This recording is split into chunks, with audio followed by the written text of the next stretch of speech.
Hello, Good Job is here, and here's my new author's story for my subscriber. Listen to the end, you will be touched by this story. Hello. Vlad looked at her and smiled. Irina gasped.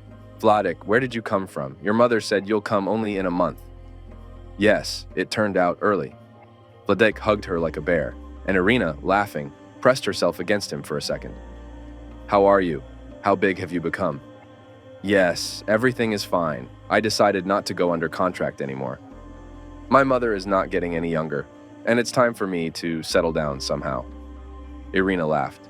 What? Maybe you'll get married. Maybe I'll even get married. Here on you, for example. Oh no, I don't like redheads. They laughed, attracting the attention of passers-by. Both were happy. Their friendship began about 15 years ago, when Vladik hit a small Irika on a bicycle. The girl tried so hard not to cry that Vlad involuntarily gained respect for her. Since then, they have always been together everywhere. Iraq was flattered that such an adult was courting her, and Vladik was 3 years older than her boyfriend, and he liked to be a protector. Irina did not leave him a single step. When his father died, she supported him. When Vlad's girlfriend left him, he always helped in any way he could. They were friends, but nothing more than that. Ira, how is Mom? They walked towards the house. Mother? Is Mom still the same or worse? I don't even know how to tell you. The treatment seems to help, but it seems not. What do the doctors say? Irina sighed. They say that treatment cannot be interrupted. There will be a result. I believe, but my mother doesn't seem to. Everything will be fine. I'll come see you in the evening. Let's do it better tomorrow. In the evenings, I work part-time at a farm, washing floors. Vlad stopped abruptly. How are the floors? What about studying? Everything is fine with studies. I'm studying. But the money is not extra. A lot is spent on medications. Ira, you're great. She laughed cheerfully. And I know it myself. That evening, Irina was almost late. There were only 3 minutes left until she had to be at work. And Irina had just grabbed the door handle. She was always restless. I could break into a run at any moment, and today was no exception. She pulled the door sharply, and a man in an expensive suit literally flew out at her. He could hardly stand on his feet, and Irina quickly said, "Excuse me, please. I didn't do it on purpose. I'm just in a hurry." The next moment, the man looked at her. Irina was stunned. Black eyes, a strong chin, a face from the cover of magazines, and in the most literal sense. He and the girls recently absolutely admired him. It was the owner of the company himself. Irina immediately sank. I asked, "Are you probably going to fire me now?" Silence in response, and she continued doomedly.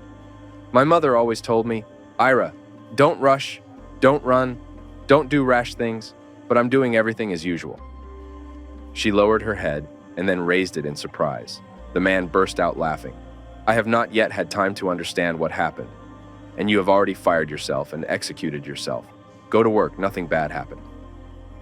Irina smiled, and then Irina smiled, and immediately broke into a run, disappeared behind the door.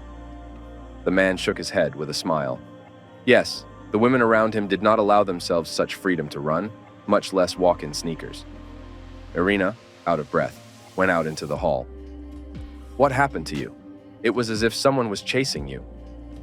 "Oh, girls, I almost knocked our owner off his feet." Svetochka, a young accountant who was always too emotional, gasped. "How?" "Igor Sergeyevich." "Wow. And what is he?" "Nothing. I just laughed."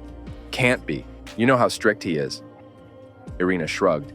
He didn't seem like that to her, but in fact he seemed like a very handsome man. "Yes, he is 15 years older than Iraya, but I must admit that he made an impression on her. All evening, no matter how hard Irina tried to switch from thoughts about her boss to something else, she couldn't even scold herself. Well, that's what she's thinking about. Where is he and where is she? Besides, he's older, and in general, stupid things at home. Even my mother noticed that. There's something wrong going on with her. Ira, you're kind of strange today. Have you fallen in love?" Irina waved it off. "Mom, what are you coming up with? I fell in love? Oh, what nonsense." And she hurried to hide in the room so that her mother would not see how her cheeks burned. In the evening, Vladik and his mother came to visit. Then they went to wander around the city. In general, thoughts about Igor Sergeyevich disappeared within 2 hours. Vladik and his mother came to visit. Then they went to wander around the city. In general, thoughts about Igor Sergeyevich disappeared within 2 hours. As soon as Irina arrived at work, Lisa, Igor Sergeyevich's secretary, immediately approached her. "Romanova, Igor Sergeyevich asks you to come in." Liza grimaced contemptuously, as if not understanding that Igor Sergeyevich could even need someone like Irina. Everyone knew that Lizka had been unsuccessfully trying to lasso the boss for a couple of years, but nothing had worked for her at all. About 5 years ago, he buried his wife, and no one else was seen near him. Me? Irina was so confused that she almost dropped the mop. "You. If it weren't for you, I probably wouldn't have contacted you." Lisa once again looked at Irao with a contemptuous look and headed towards her room. Irina quickly examined herself and then pulled herself back. "She's a cleaner here, not a manhunter." She pushed the door. "Can?" Igor Sergeyevich stood at the window and immediately turned to her. "Yes, come in, sit down." Irina sat down on the edge of the chair, and Igor Sergeyevich sank into his chair. He looked at her for a long time. Ira even got goosebumps. "Ira, I took the liberty of making some inquiries about you. I know that you are studying, that you are working part-time, because your mother is sick. Well done." Ira suddenly felt somehow at ease. "You didn't call me to tell me how great I am." He raised an eyebrow in surprise, but then smiled. "Not for that. Honestly, now I understand that I was not mistaken in deciding to talk to you. I'll tell you something. You must understand that if you refuse, then not a single living soul should know about our conversation." Ira's heart skipped a beat. Previously, she read novels about great love with all sorts of rich and successful people, who in fact turned out to be not at all who they said they were. Her rich imagination immediately pictured her being taken into the forest, thrown off a cliff, or hidden in cement. She nodded silently. "My throat is dry." Igor Sergeyevich seemed to understand her condition, placing a glass of water in front of her. "Just curry favor with me." Irina took a sip and nodded again. "Just curry favor with me." Irina took a sip and nodded again. "Our family has been involved in trading in this area for a very long time," my great-grandfather began. "Then there were times that were not entirely prosperous, but my grandfather gradually returned to traditions. My grandfather had no sons, only a daughter, my mother. I have been involved in family affairs for a long time, but in fact, according to documents, everything belongs to my grandfather. He is old, but stubborn as a donkey. Excuse me, I love my grandfather, but sometimes he just drives me crazy. Quite recently, the process of transferring all rights to me began, but then my grandfather seemed to go crazy. I decided to put the show on hold until I get married. You see, he is worried that our family will be left without an heir, and no reasonable arguments work on him. So I decided to give up all this. But my grandfather pulled a trick again and said that if I didn't get married, he would sell everything for next to nothing and spend the money on resorts with young girls. He is already 87, but such a rest would simply kill him. And knowing my grandfather, as you know, I had one wife. I'm sure you know, because in a team, everyone usually knows everything. And so she died during childbirth. I used to love her. He also loved the child who never came.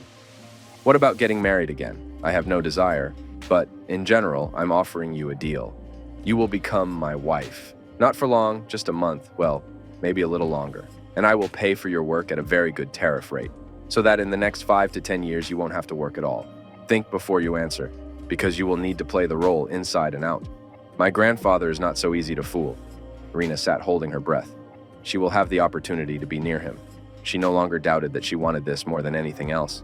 She understood that it would be even harder later, but she would be paid, and she will be able to leave and never see Igor Sergeyevich again. I agree. He looked at her in surprise. You didn't even think? Irina shrugged. Well, I can think about it, but I still agree. Igor smiled. Then let me invite you to a restaurant tonight. We need to get to know each other and discuss the details. As you understand, you don't need to work anymore. Igor turned out to be exactly what she had imagined. Interesting, serious, gallant, strong. His qualities could be listed endlessly. And Irina admitted to herself that she fell in love. I fell in love the way they say in novels. Igor's grandfather turned out to be just a sweetheart. She laughed, telling him, if I had not agreed to marry Igor, I would definitely have married you. The elderly man smiled and told his grandson that such a ray of light must be protected, and then what was supposed to happen happened. Irina almost went crazy with happiness, she was sure. Igor has the same feelings for her. Well, a person cannot lie at such moments. The phone beeped on the nightstand. Igor left for work, and Irina stayed at his house. She grabbed the phone. There is an SMS from Igor. You're a miracle. I am already missing you. Irina laughed and ran into the shower. She will arrange a romantic evening for him. She will cook something herself, set the table, and greet him in such a way that he never forgets. Irina was so tired while she was running around the shops. I decided to go to a cafe and drink coffee. She sat down with her back to the hall and almost immediately heard that the table behind her was taken. One of the voices was very familiar to her. It was Lisa. She was apparently with a friend because the conversation was very frank. Liz, why aren't you moving? You really wanted to marry Igor Sergeyevich. Oh, I'm not worried at all. This is all temporary. They will divorce in a month. But this is still unknown. Have you seen the way she looks at him? Yes, him too. Nonsense. I heard him talking on the phone. He talked about the need to keep passion in sight, to warm up the relationship, so that his chosen one would think that everything was serious and well played an important role. And as soon as the grandfather signs the papers, he will throw her out not only from life, but also from the city. In general, I think there is emptiness ahead for this upstart. Irina shrank, and meanwhile her friends continued the conversation. She's completely naive. He thinks that Igor is interested in something other than money, nothing. In general, for so many years everyone thought that he was the owner of the company, and then everything was revealed. He simply has no choice. Okay, but why? It's not her fault, and this is just life. Who is stronger is right. She hopes that her affairs will improve and her mother will be cured. And as if I didn't have to undergo treatment myself later. The friends sat there a little longer and left, but Irina sat for a long time, staring at one point. Then she stood up decisively. But no, she won't allow this to happen to her. She went to Igor's house, left him a note, wrote that she knew everything, and to protect herself, she would go to his grandfather and tell him everything. Igor's grandfather greeted her kindly, asked why she was so sad, and Irina burst into tears. Grandpa was confused, handed her a glass of water and roared, "Did my bastard offend you? Yes, I'll skin him. Well, tell me." And Irina began to speak. Everything, absolutely without concealment. When she finished, the grandfather looked at her carefully. "Are you saying you love me?"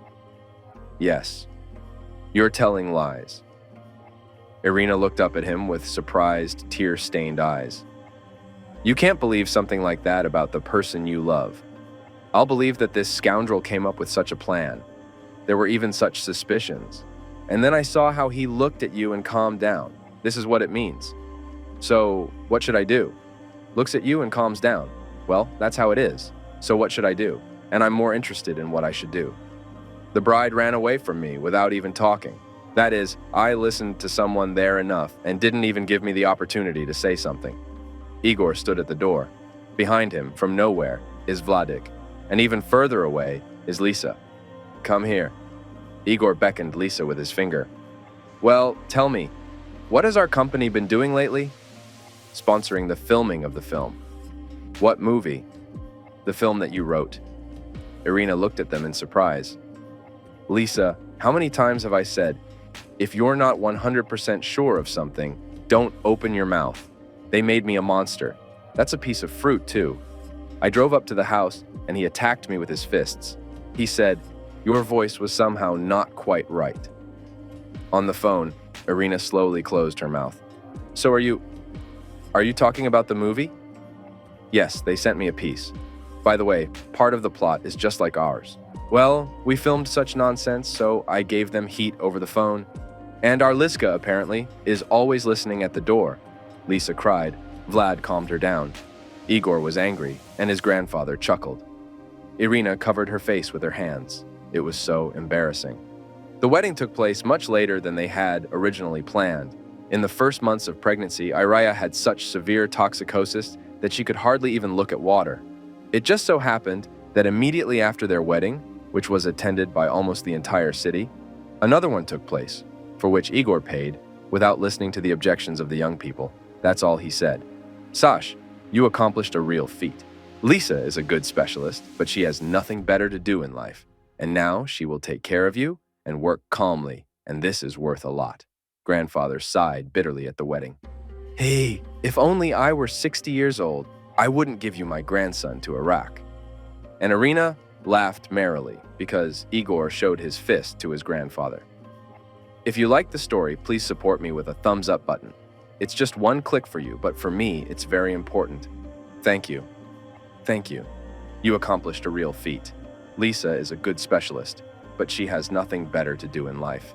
And now she will take care of you and work calmly, and this is worth a lot. Grandfather sighed bitterly at the wedding. Hey, if only I were 60 years old, I wouldn't give you my grandson to Iraq. And Irina laughed merrily because Igor showed his fist to his grandfather. If you like the story, please support me with a thumbs up button. It's just one click for you, but for me it's very important. Thank you. Thank you. You accomplished a real feat. Lisa is a good specialist, but she has nothing better to do in life. And now she will take care of you and work calmly, and this is worth a lot. Grandfather sighed bitterly at the wedding.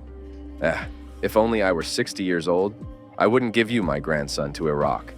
And Irina laughed merrily because Igor showed his fist to his grandfather. If you like the story, please support me with a thumbs up button. It's just one click for you, but for me it's very important. Thank you. Thank you.